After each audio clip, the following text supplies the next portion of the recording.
Salut à tous, c'est Mister Cyclisme, bienvenue dans cette nouvelle vidéo. Aujourd'hui on se retrouve pour le résumé intégral, la review intégrale du Paris-Nice 2016. Effectivement, la course au soleil qui se déroulait du 6 mars au 13 mars.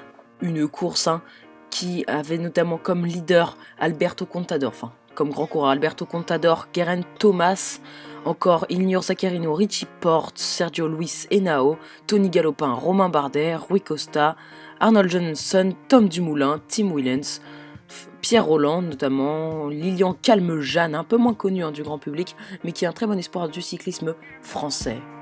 En sprinter, on avait Michael Matthews, Marcel Kittel, Alexander Kristoff, Nasser Boigny, Arnaud Démare, une multitude de sprinters très très forts. Vous l'avez compris, un plateau très relevé sur ce Paris-Nice. Nous allons commencer directement par le review intégral de toutes les étapes de ce Paris-Nice, en commençant par la première étape, mais ce n'est pas vraiment une étape, c'était un prologue, entre Conflans-Sainte-Honorine et Conflans-Sainte-Honorine de 6,1 km. Le gagnant de cette étape est Michael Matthews, le sprinter étonnant, très polyvalent, qui a gagné cette étape devant Tom Dumoulin et Patrick Bevin. L'étape 2, une étape de plat avec une petite bosse à la fin et des secteurs pavés en route de calcaire, je crois. C'était une étape entre Condé-sur-Vesgre et Vendôme, une étape de 198 km remportée par le français Arnaud Démare, les amis. Une très belle victoire d'Arnaud Démare. Il gagne donc l'étape devant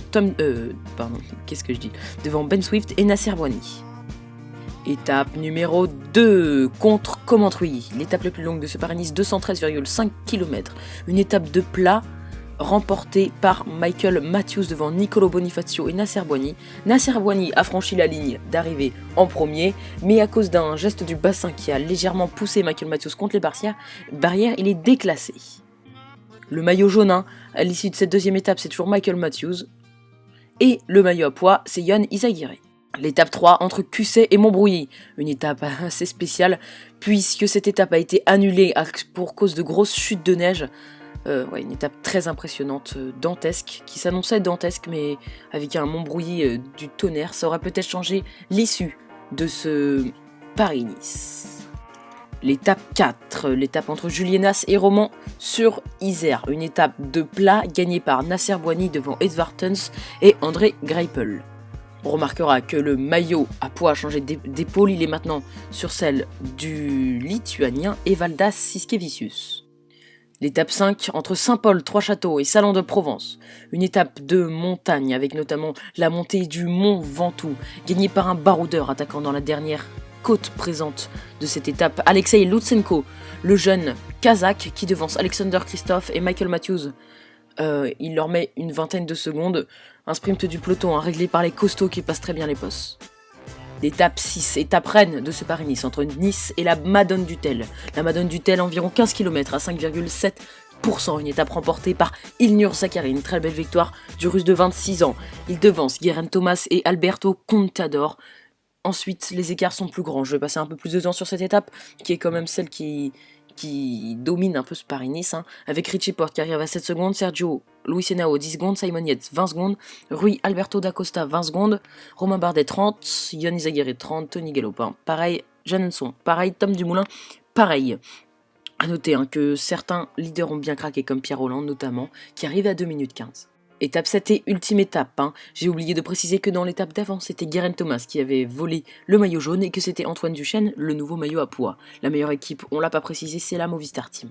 Cette étape, remportée par Tim Wellens devant Alberto Contador et Richie Porte. Tim Wellens faisait partie de l'échappée du jour. Il a réussi à suivre Alberto Contador durant ses nombreuses attaques que Alberto menait pour essayer de reprendre ce maillot jaune à Geraint Thomas, le Britannique de l'équipe Sky. Malheureusement, il échoue à 4 secondes de Geraint Thomas. Et voici le top 10 de ce Paris-Nice, avec Richie Porte 3ème, Ilir Zaccarino, le vainqueur d'une étape 4ème, Yann Izaguirre, celui qui a été chercher le maillot à pois et qui a su tenir durant la montagne, qui a récupéré les modifications au sprint, finit 5ème, très belle performance pour l'Espagnol. Le 6ème c'est Sergio Luis Henao, 7ème Simon Yates, lui qu'on pensait plus puncher, c'est aussi se débrouiller dans la montagne. 8ème, celui aussi qu'on pense plus puncher mais qui se débrouille bien dans la montagne, c'est Tony Galopin. 9ème, le français Romain Bardet qui avait fait 2ème du Tour d'Oman derrière Vincenzo Nibali, termine à cette place. Et 10e, l'étonnant Rui Costa, que l'on pensait maudit et fini, qui fait une 10e place. On précisera la 11e place d'Arnold Johansson et la 12e place de Tom Dumoulin. Au niveau des maillots distinctifs, c'est bien sûr Geraint Thomas qui domine, devant Michael Matthews pour le maillot vert. Ensuite, c'est Antoine Duchesne qui gagnera le maillot à pois. Et comme déjà précisé, la Movistar Team gagne ce classement.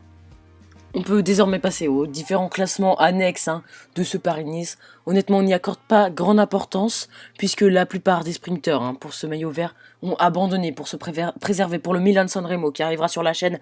Restez connectés et restez abonnés. En tout cas, on voit que Michael Matthews, lui, a décidé de passer ces montagnes pour finir avec ce maillot vert sur les épaules. Il domine largement ce classement du coup. Ben Swift, lui aussi, c'est le seul sprinter avec Nicolo Bonifacio qui a Michael Matthews qui a décidé de rester dans les montagnes. Adrien Petit aussi est resté, mais il ne marque pas beaucoup de points. Au niveau du classement de la montagne, il y a une très belle bataille. Et au final, c'est Antoine Duchesne, le Canadien. Ça fait plaisir de voir un Canadien gagner un classement annexe. Le Canadien de la Direct Energy qui domine devant Rezo Serrada, Thomas Derent et Arnaud Courteil. On notera Evalda Siskevicius 5e. La meilleure équipe, c'est l'équipe Movistar devant l'équipe Astana et la Team Sky. Voilà les amis, maintenant je vais vous dire un peu ce que je pense de ce Paris-Nice. Et bah écoutez, c'était un très beau Paris-Nice, mais je m'attendais à voir Alberto sur la première marche du podium. C'est vrai que je suis un peu dégoûté, parce que Geraint Thomas n'est pas un coureur que j'aime beaucoup, surtout l'équipe Sky que je déteste. Je déteste, non j'abuse, j'aime bien cette équipe, mais j'aime pas trop. Je préfère largement la Team Cop.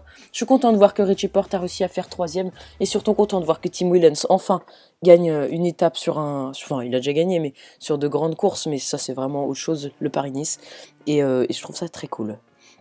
Ensuite, je suis aussi content de la performance de nos sprinteurs français Arnaud Démare et Nasser Boigny qui ont tous deux gagné une étape. Je suis un peu dégoûté par le comportement de Michael Matthews, un peu prétentieux je trouve. Il voulait garder le maillot jaune jusqu'à l'arrivée et tout le temps un peu dans l'excès. Et sinon je trouve qu'on a eu des coureurs très offensifs à l'avant, une DGSAP magnifique. On a vu le super comportement de Sylvain Chavanel et Thomas Vauclair, et pour moi la Direct Energy a vraiment montré sur ce Paris-Nice qu'elle était une équipe capable de courir en World Tour et pas qu'en Continental, donc en Conti Pro pardon. Donc ça fait vraiment plaisir. Et voilà les amis, c'est déjà la fin de cette vidéo. On se dit à très bientôt pour une nouvelle vidéo. Allez, salut tout le monde.